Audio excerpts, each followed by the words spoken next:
Shambhavi Productions.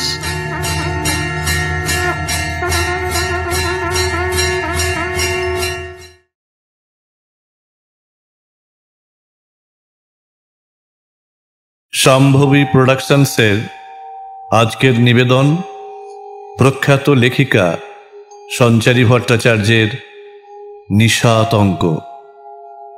সঞ্চারী ভট্টাচার্য জন্ম ৩রা জানুয়ারি ১৯৯০ সালে কলকাতায়। কলকাতার মধ্যম গ্রামের বাসিন্দা। ছোটবেলা থেকেই লিখতে ও পড়তে ভালোবাসেন। ইতিহাস বিষয়টি নিয়ে রবীন্দ্রভারতী ইউনিভার্সিটি থেকে স্নাতকোত্তর ডিগ্রি নেওয়ার পর লেখালেখির বিষয়টির প্রতি আরও আগ্রহী হয়ে ওঠেন। নিজস্ব ফেসবুক গ্রুপে লেখালেখি করে জনপ্রিয়তা অর্জনের পর সাহিত্যের এক নতুন দিক আবিষ্কার করেন তিনি। ভৌতিক গল্পের ক্ষেত্রে ধীরে ধীরে জনপ্রিয়তা অর্জনের পরে ভূততত্ত্ব ম্যাগাজিনে প্রথম লেখার সুযোগ পান ২০১৯ সালে। এরপর নিজস্ব ভৌতিক উপন্যাস প্রকাশিত হয় ২০২০ সালের কলকাতা বইমেলায়। মেহেরুন্নিসা। খোয়াই পাবলিশিং হাউস থেকে এই সমাদরটি অর্জনের পরেও থেমে থাকেননি তিনি। সাঁঝবাতি, সূচনা, শিল্পনীড় সাংস্কৃতিক পত্রিকা, প্রগতি পত্রিকা, বৃত্তের বাইরে, হিয়ার কথা, বইবাড়ি বাংলাদেশ, চন্দ্রপ্রভা বাংলাদেশ, কান্ডারি, রোদের ডানা, বুক রিডার্স পাবলিকেশন, স্টোরি মিরর প্রভৃতি জনপ্রিয় পত্রপত্রিকাতেও লেখালেখি করেছেন এবং বর্তমানেও করে চলেছেন নিয়মিতভাবে। অনুরাগীদের ভালোবাসা এবং সমর্থনকেই পাথেয় করে চলতে চান তিনি। ২০২১ সালে Basak book store private limited থেকে কর্ণিকার ল্যাপটপ প্রকাশিত হয়েছে। এটিও একটি ভৌতিক উপন্যাস। প্রতিলিপি অ্যাপেও তিনি একজন টপ রেটেড লেখিকা। প্রতিলিপিতে তার পাঠক সংখ্যা প্রায় ৩.৫ লক্ষেরও বেশি। শুরু করতে চলেছি আজকের গল্প সঞ্চারী ভট্টাচার্যের নিশাতঙ্ক।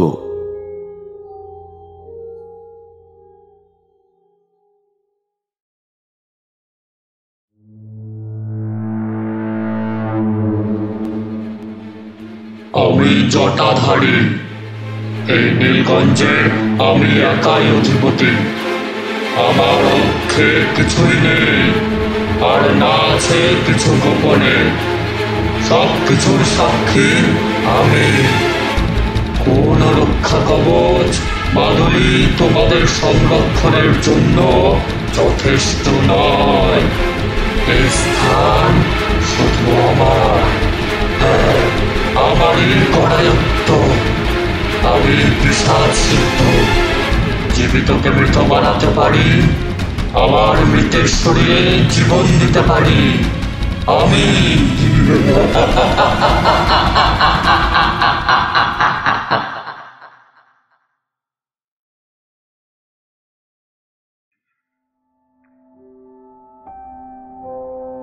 তখন ডাক্তারি পড়ছি। কয়েকদিন ধরেই মনটা ভালো ছিল না, ফলে ঠিক করলাম গ্রামের বাড়ি থেকে কিছুদিনের জন্য ঘুরে আসি। আমার গ্রামের বাড়ি নীলগঞ্জে। কলকাতার দম বন্ধ পরিবেশ আর ডাক্তারি শাস্ত্রের একঘেয়ে কাটা ছেঁড়া যন্ত্রপাতির ঘস ঘস শব্দ আমার জীবনকে এক প্রকার অতিষ্ঠ করে তুলেছিল।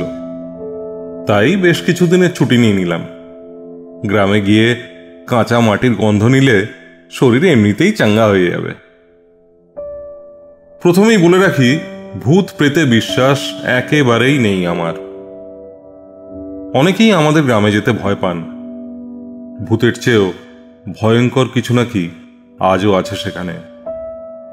ভূতের ভয় আজকের যুগেও মানুষের মনে বেশ ভালোই আতঙ্কের সৃষ্টি করে।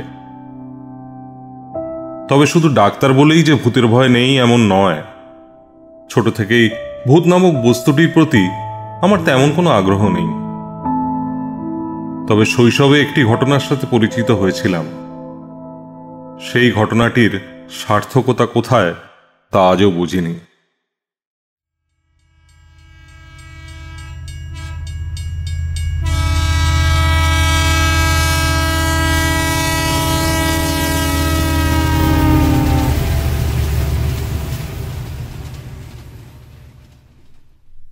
গ্রামে পৌঁছতে সন্ধে হয়ে গেল। রাস্তাঘাট একেবারে শুনশান। গাছের পাতাগুলি নড়ে চড়ে উঠছে, হাওয়া বাতাস নেই, তবুও গাছের পাতাগুলি বড় অদ্ভুতভাবে আন্দোলিত হচ্ছে। মনে হচ্ছে কোনো খারাপ সংকেতের ইঙ্গিত দিয়ে যাচ্ছে। আমাকেই কি সবার ভীতু বলে মনে হয়? শেষমেশ প্রকৃতিও আমার সাহসিকতার পরিচয় নিচ্ছে। এই ভেবে একটু ব্যঙ্গের হাসি হেসে নিলাম। রাস্তা ধরে এগোচ্ছি, মনে হলো কারোর পায়ের খসখস শব্দ শুনলাম। আমার পিছনে কেউ আছে। এই প্রথম জানি না কেন একটু ভয় ভয় করছিল, তবুও মনের মধ্যে জোর এনে পিছনের দিকে তাকালাম। কেউ নেই। শোঁ শোঁ করে হঠাৎ হাওয়া বইতে শুরু করলো। প্রকৃতির চিত্র বদলে গেল এক নিমেষে। এই প্রথম মনে হলো আমার পা দুটো যেন জমাট বেঁধে গেছে। মাটি থেকে এক চুল ওপরে ওঠানো সম্ভব নয়। হাওয়ার গতিবেগটা যেন ক্রমশ বাড়তে লাগলো। এক সময় মনে হলো আমার কাঁধের ধার ঘেঁষে কেউ যেন চলে গেল।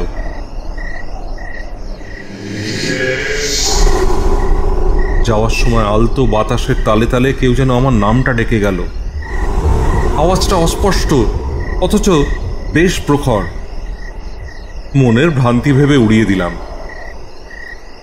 এমন অদ্ভুত অনুভূতি আগে কোনোদিন হয়নি।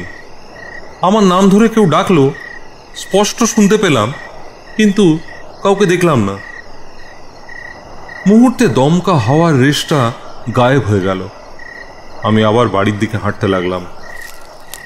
শীতের প্রভাব তখনও খুব বেশি পড়েনি। হেমন্তের হাওয়া তখনও চুপিসারে এসে শীতের আগমনী বার্তা দিয়ে যাচ্ছিল। আমি দেরি না করে তাড়াতাড়ি পা চালিয়ে বাড়ি পৌঁছলাম।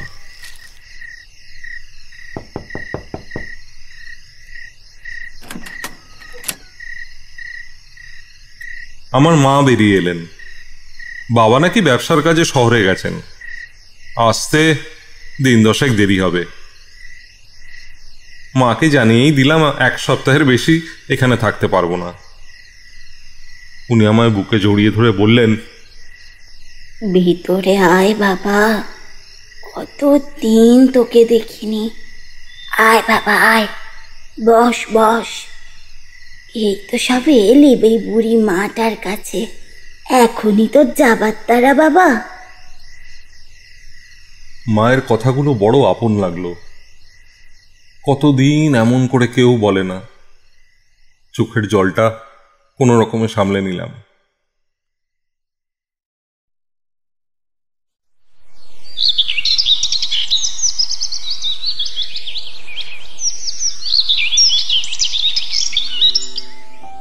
পরের দিনই পাড়ার কিছু কচি কাচারা এসে ভিড় করলো আমাদের বাড়িতে।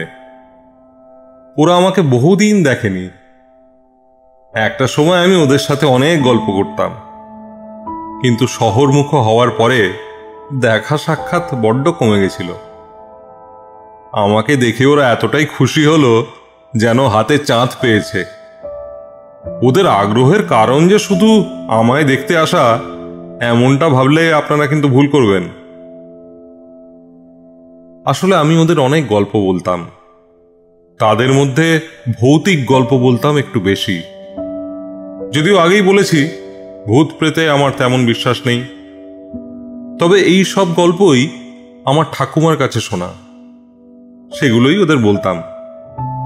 আজ তাই আমাকে দেখে ওদের এত উত্তেজনা। আবার যদি কোনো গল্প শোনাই তবে মন্দ হয় না আর কি। ভাবলাম, গ্রামে যখন এসেই পড়েছি তখন ওদের ইচ্ছের দাম দিতে ক্ষতি কি। আমারও তেমন কোনো কাজ ছিল না তখন। সবার আবদার শেষমেশ রাখতেই হলো। শুরু করলাম গল্প বলা। যে গল্পটা সেদিন ওদের বলেছিলাম, ভাবিনি সেটাই সত্যি হয়ে আমার চোখের সামনে এসে দাঁড়াবে। ঠাকুমার কাছে আমি অনেক গল্প শুনেছিলাম এই গ্রাম সম্পর্কে, কিন্তু এই গল্পটি নাকি কোনো সাধারণ কাহিনী ছিল না। গল্প হলেও এর প্রভাব ছিল সত্যি। ঠাকুমা নিজেও নাকি ভুক্তভোগী ছিলেন। ঠাকুমা নিজে চোখে সেই মানুষটিকে দেখেও ছিলেন। এই মানুষটিকে কেন্দ্র করেই নাকি গ্রামের প্রতিটি ঘরে আতঙ্ক ছড়িয়েছিল। গ্রামের ওপর নেমে আসা এক অভিশাপের মতো ছিল এই ঘটনা। খুব ছোটবেলায় শুনলেও এতটাই মনের গভীরে গিঁথে গেছিল যা আজও ভুলতে পারিনি। আমি নিজের মনের মধ্যে পুরো ঘটনাটা একবার আওড়ে নিলাম। বলতে পারেন এটা আমার একটা অভ্যেস। ভূতের গল্প শুনে মানুষ যদি ভয়ই না পেল তাহলে আর গল্পকারের গুরুত্ব কোথায় থাকে? সবাই আমার মুখের দিকে তাকিয়ে সন্ধে হয়েছে। ওরা বলল একটু রাত করেই আজ বাড়ি ফিরবে। খুব একটা দূরে কেউই থাকে না, সবার বাড়ি আশেপাশে কাছাকাছি। ভাবলাম আমি ওদের পৌঁছে দিয়ে আসবো না। উৎসাহী মুখগুলো আমার দিকে, সবার চোখের দৃষ্টি স্থির। আমি এক ঢোক জল খেলাম। গলার কাছটায় কি যেন খুসখুস করছিল। এই প্রথমবার কারুর সম্পর্কে বলতে গিয়ে মনে হচ্ছিল বিষয়টা আজও বোধহয় উপস্থিত, আজও তার প্রভাব রয়েছে। মনকে সামলে নিলাম। গল্পকে গল্প হিসেবে নেওয়াটাই সমীচীন বোধ করলাম। আমি বলতে শুরু করলাম। এই ঘটনা আমার ঠাকুমার কাছে শোনা। আজকের গল্পটি ভৌতিক নয়, একে বলা হয় নিশি। ওরা দেখলাম একে অপরের মুখ চাওয়াচাওয়ি করছে। আমি জিজ্ঞাসা করলাম, তোরা কি জানিস নিশি কি? ওরা আমার কথাটা বুঝলো মনে হলো, তবে প্রত্যুত্তরে কিছু বলতে চাইল না। আমিও না থেমে বলতে লাগলাম। তখন আমার বয়স মাত্র 2 বছর। আমাদের এই গাঁয়ে নাকি জটিলেশ্বর বলে এক তান্ত্রিক থাকতেন। সবাই বলে তিনি নাকি অন্য জায়গা থেকে এই গাঁয়ে এসে উঠেছিলেন। তান্ত্রিকের উৎপাত বাড়তেই থাকে। ওনাকে সকলে জটাধারী বাবা বলে ডাকত। ঠাকুমার মুখে শুনেছি উনি সব সাধনাও করতেন। এমন এমন সব উদ্ভট জিনিস তিনি গ্রামবাসীকে দেখিয়েছিলেন যা দেখে গ্রামের মানুষের ভয় এবং আশঙ্কা আরো বেড়ে গেছিল। জটাধারী বাবার কাছে হয়তো এমন অনেক ক্ষমতা সঞ্চিত ছিল যা সাধারণ মানুষের বোঝার অতীত। মৃতকে জীবিত করা, আবার জীবিত মানুষকে মেরে ফেলা, কোনো প্রক্রিয়াই তার অজানা ছিল না। সকলে বলতো তিনি নাকি কালীর উপাসক ছিলেন, কিন্তু ঠাকুমা বলেছিলেন তিনি নাকি প্রেতের উপাসনা করতেন। প্রেত তন্ত্রে দীক্ষিত তান্ত্রিক। দিনের বেলায় তার কোনো হদিশ পাওয়া যেত না। গ্রামের সমস্ত জায়গায় তন্ন তন্ন করে খুঁজেও তার খোঁজ মিলত না। তার উপস্থিতি টের পাওয়া গেলেও খালি চোখে দেখার স্বাদ অপূর্ণই থেকে যেত। এরকম বহু ঘটনার সাক্ষী থেকেছেন গ্রামবাসীরা, যেখানে মৃত মানুষের জীবন ফিরিয়ে দিয়েছিলেন এই তান্ত্রিক। একবার এই গ্রামের মোড়ল মুকুন্দবাবুর খুব শরীর খারাপ হয়, প্রায় মরমর অবস্থা। তখন ওনার স্ত্রী নাকি ছুটে যান এই তান্ত্রিক বাবার কাছে। তিনি এই গ্রামেই থাকতেন, কিন্তু তার খোঁজ কেউ পেত না। অনেকের মতে তিনি নাকি হাওয়ায় ভেসে বেড়াতেন। তবে যারই কোনো অসুবিধা হতো সে তান্ত্রিক বাবার কাছে গিয়ে তার সমস্যার কথা বলতে পারতেন। এই সমস্যার কথা বলার বিষয়টি ছিল বড়ই অদ্ভুত। গ্রামের একেবারে শেষ প্রান্তে শ্মশানে গিয়ে নিজের মনের কথা বলে আসতে হতো। শ্মশানে একটি ঢিপি ছিল, তার উপরে ছিল একটি বেদি। সবাই বলতেন ওই বেদির উপরে বসেই নাকি তান্ত্রিক তন্ত্র সাধনা করতেন। ওই বেদির পাশেই একটি পেরেক পোঁতা ছিল। কেউ সমস্যায় পড়লে একটি কাগজে নিজ সমস্যার কথা লিখে ওই পেরেকে পুঁতে দিয়ে আসতে হতো। সেই কাগজটি তান্ত্রিকের হাতে পৌঁছলে তিনি পুঙ্খানুপুঙ্খ পড়ে তার বিধান দিতেন। তবে সরাসরি তিনি কোনোদিনই দেখা দিতেন না। ওই উক্ত ব্যক্তির স্বপ্নে এসে বা তার সাথে হঠাৎ সাক্ষাৎ করে কিংবা তার সমস্যার সরাসরি সমাধান করে তিনি তার উপস্থিতির জানান দিতেন। চাক্ষুষ তার দর্শন মেলা ছিল বড়ই ভার। মুকুন্দবাবুর স্ত্রীকে পরে গ্রামের সকলে জিজ্ঞাসাবাদ করেছিলেন যে তিনি কাগজে কি লিখে এসেছেন।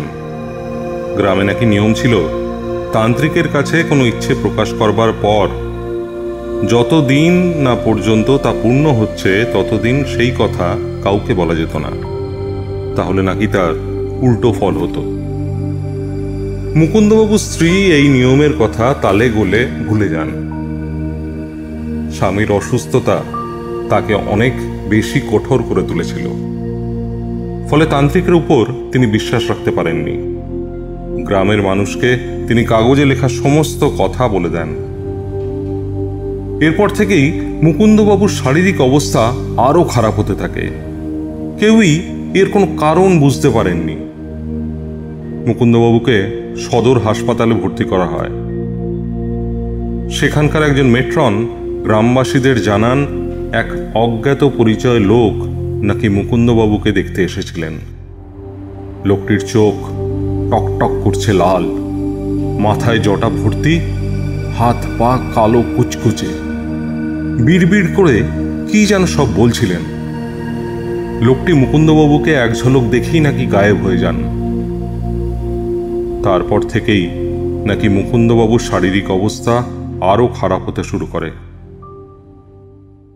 সেদিন রাতে মুকুন্দবাবুর স্ত্রীর স্বপ্নে এসেছিলেন ওই জটাধারী তান্ত্রিক।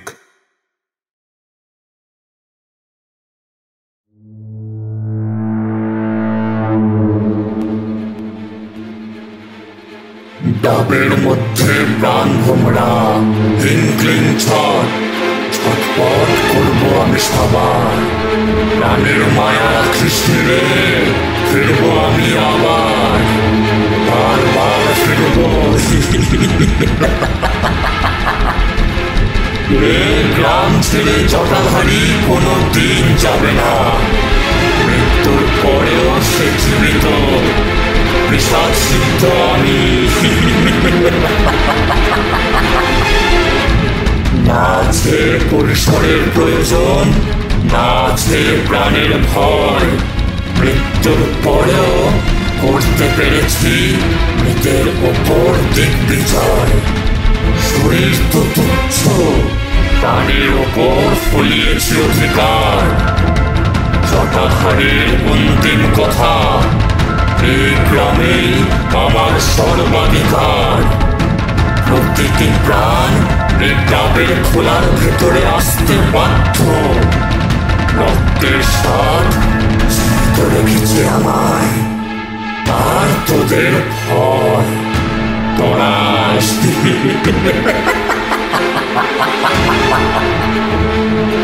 বড় দম্ভ না তোদের, নিশ্চয় আমার বিশ্বাস। আমিও দেখব জীবন মৃত্যুর এই খেলায় কে জেতে।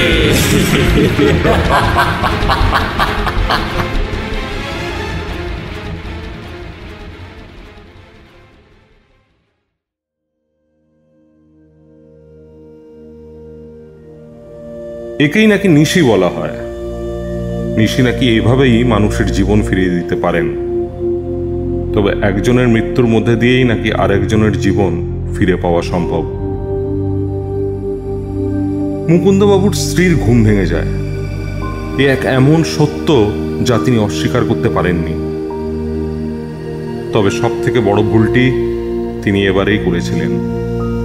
স্বপ্নে তান্ত্রিক আরও একটি কথা তাকে বলে গেছিলেন, এই প্রক্রিয়া সম্পূর্ণ না হওয়া পর্যন্ত তিনি যেন এই ব্যাপারে কোনো কিছু গ্রামবাসীদের না জানান।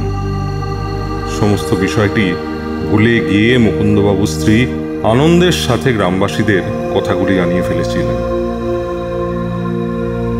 স্বামীর প্রাণ ফিরে পাওয়ার আনন্দে তিনি এই কাজটি উত্তেজনাবশত করে ফেলেন। এর ফল সম্পূর্ণ বিপরীত হয়ে যায়। সেদিন রাত্রে নাকি তিনি সেই তান্ত্রিকের গলার শব্দ শুনতে পেয়েছিলেন। গ্রামের বিভিন্ন বাড়ির সামনে ঘুরে ঘুরে কে যেন তাদের নাম ধরে ডাকছিলেন।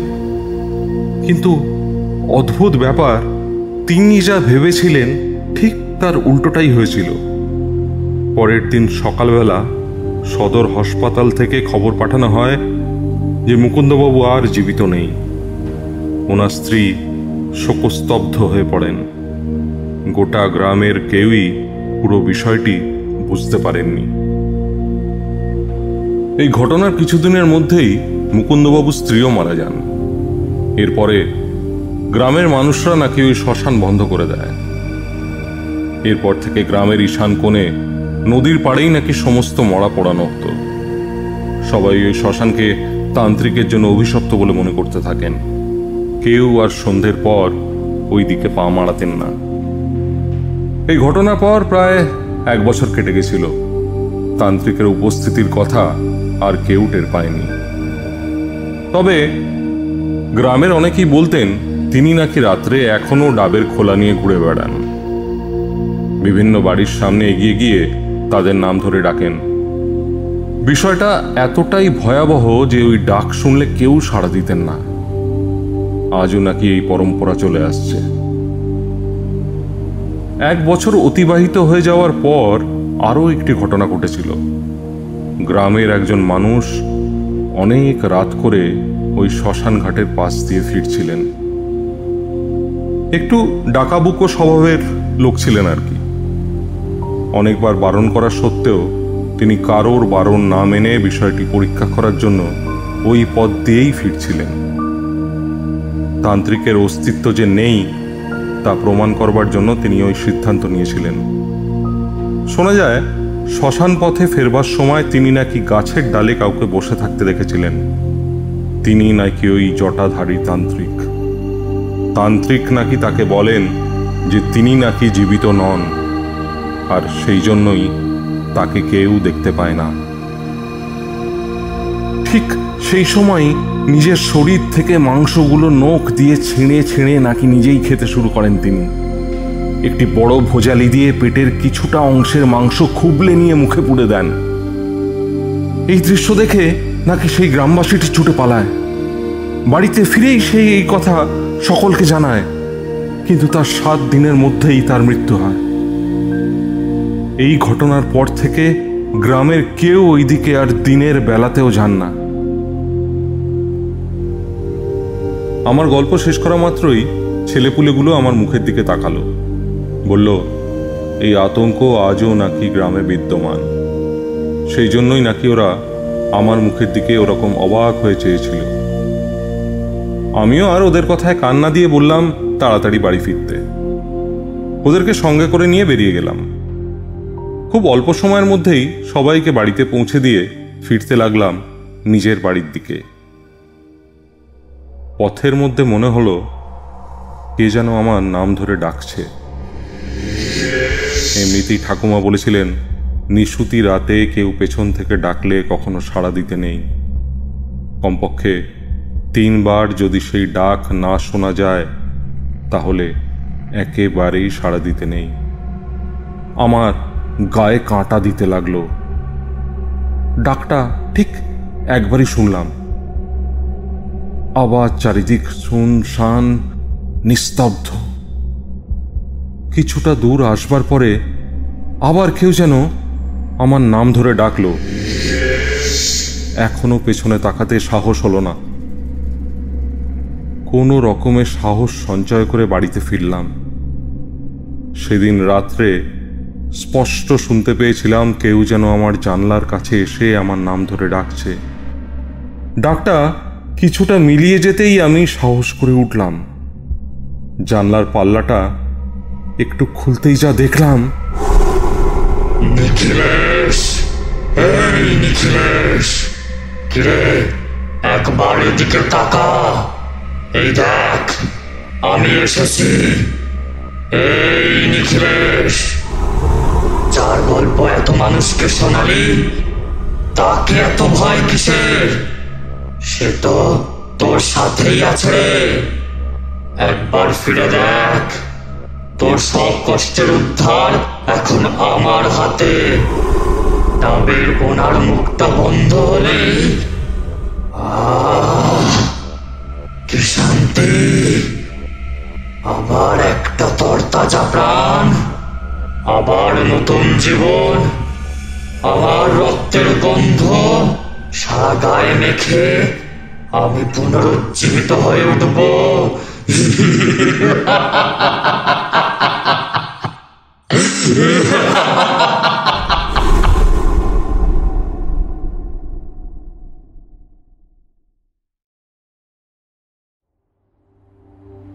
জটাধারী তান্ত্রিক ও তার অস্তিত্ব এখনো আমাদের গ্রামে বিদ্যমান। কথায় বলে, কোনো তান্ত্রিক সুপ্ত ইচ্ছা নিয়ে মারা গেলেই নাকি সে নিশি হয়ে যায়। তবে এই ঘটনা নিজের চোখে দেখার পর থেকে ডাক্তারি শাস্ত্রের উপর আমার বিশ্বাস চিরকালের জন্য উঠে গেছিল। কেন এই তান্ত্রিকের উৎপাত গ্রামে শুরু হয়েছিল তার কারণ খুঁজে বার করা কারোর পক্ষেই সম্ভব হয়নি। এই তান্ত্রিক সত্যি জীবিত ছিলেন নাকি মৃত, সেই বিষয়টিও ধোঁয়াশা। তবে এমন বহু জিনিস রয়েছে যার ব্যাখ্যা বিজ্ঞান দিতে পারে না। আমার জীবনে সচক্ষে দেখা এই ঘটনাটি অলৌকিক সত্তার প্রতি আমার তৃষ্ণাকে আরও বাড়িয়ে দিয়েছিল।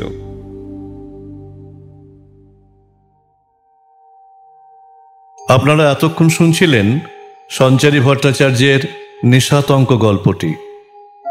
গল্পটি আপনাদের কেমন লাগলো অতি অবশ্যই কমেন্ট বক্সে কমেন্টের মাধ্যমে আমাদের জানাবেন।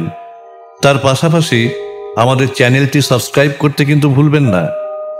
আজকের গল্প পাঠে কথকের ভূমিকায় ছিলেন জয়দীপ দত্ত, মায়ের ভূমিকায় তৃষা, সাউন্ড ডিজাইন ও এডিটিংয়ে শুভায়ন এবং পোস্টারটি ডিজাইন করেছেন কভারম্যান অভিব্রত। সূত্রধরের ভূমিকায় শ্রী তিমির ভট্টাচার্য। এরকম গল্প আরও শুনতে হলে আমাদের সঙ্গে থাকুন আর শুনতে থাকুন শাম্ভবী প্রোডাকশনস।